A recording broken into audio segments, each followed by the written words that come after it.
Tidak semua orang yang masuk hutan tersesat karena salah jalan. Sebagian tersesat karena diajak masuk.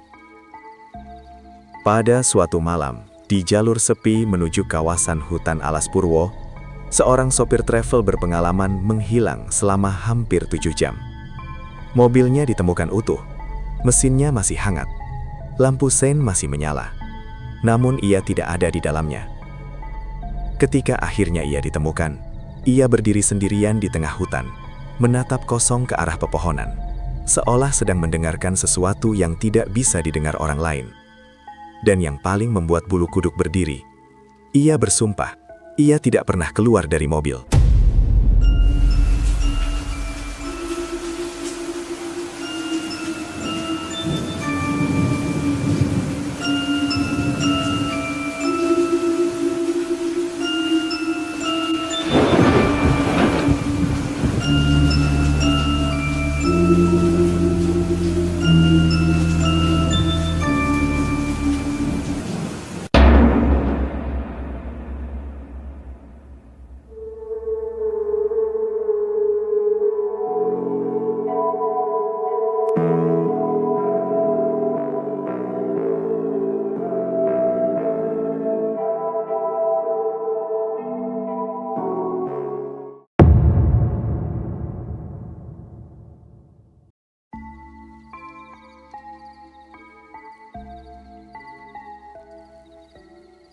Namanya disamarkan menjadi Hendra, 38 tahun. Seorang sopir travel rute Banyuwangi Jember yang sudah bekerja lebih dari 12 tahun. Ia bukan orang baru di jalanan. Sudah ribuan kali ia melintasi jalur sekitar kawasan Alas Purwo. Bagi sebagian orang, Alas Purwo adalah hutan paling angker di Pulau Jawa.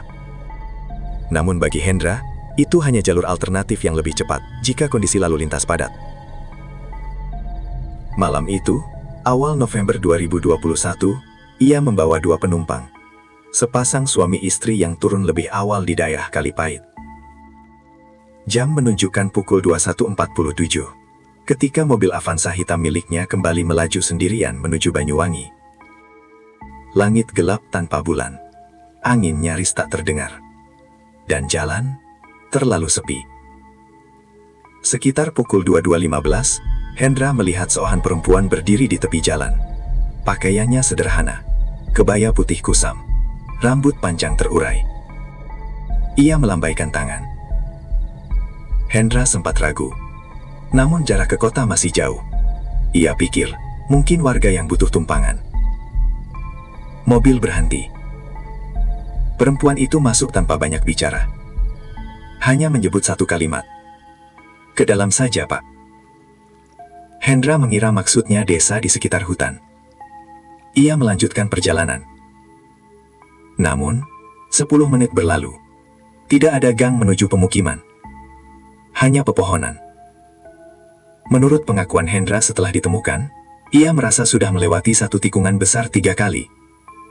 Pohon tumbang yang sama. Rambu rusak yang sama. Batu besar di sisi kiri jalan yang sama. Padahal jarak seharusnya sudah lebih dari 5 km. Ia melirik kaca spion. Perempuan itu duduk diam. Tidak berkedip. Tidak bernapas terlihat. Dan yang aneh, pantulan di kaca spion tidak menunjukkan wajah yang sama.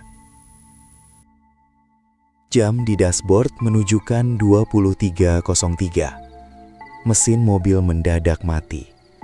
Semua lampu padam, hanya suara hutan. Hendra mencoba menyalakan kembali. Tidak bisa. Ia mencoba membuka pintu. Tidak bisa. Seolah terkunci otomatis, padahal tidak ada sistem autolock.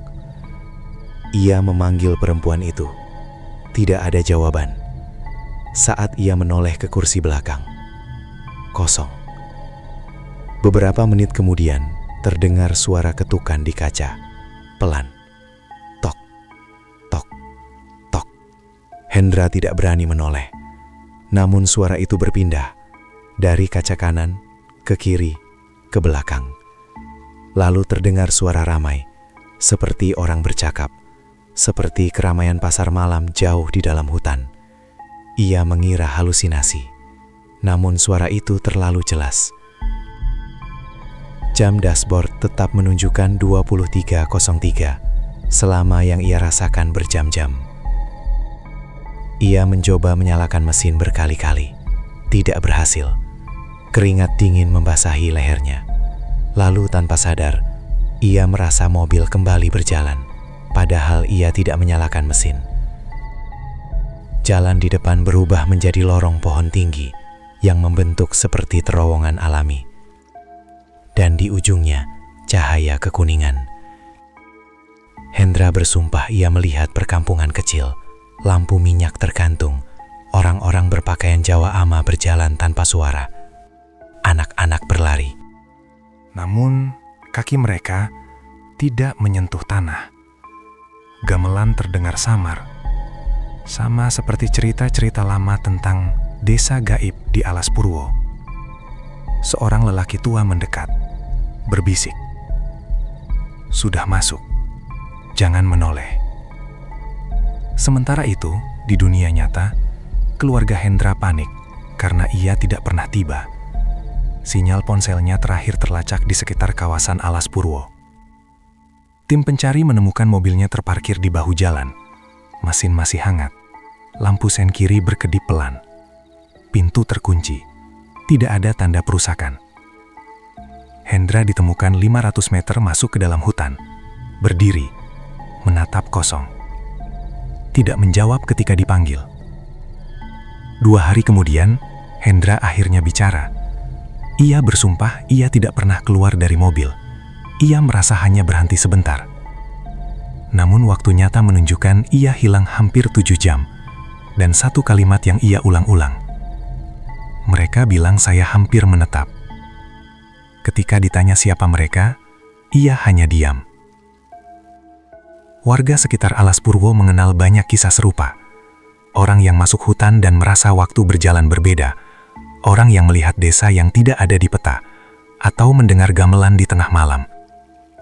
Sebagian kembali, sebagian tidak pernah ditemukan. Dan hampir semua yang kembali mengaku mendengar kalimat yang sama. Jangan menoleh. Beberapa bulan setelah kejadian, Hendra berhenti menjadi sopir travel. Ia tidak berani lagi melewati jalur itu. Namun setiap malam tertentu, tepat pukul 23.03, mobilnya pernah menyala sendiri, tanpa kunci, tanpa mesin hidup. Hanya lampu sen yang berkedip pelan, seolah ada yang ingin melanjutkan perjalanan. Tidak semua tempat diciptakan untuk dimasuki. Sebagian wilayah mungkin berdampingan dengan dunia kita. Kita tidak melihat mereka, namun bukan berarti mereka tidak melihat kita. Dan jika suatu malam kamu berkendara sendirian melewati hutan sunyi, dan melihat seseorang melambaikan tangan di tepi jalan, pastikan satu hal, bayangannya ada.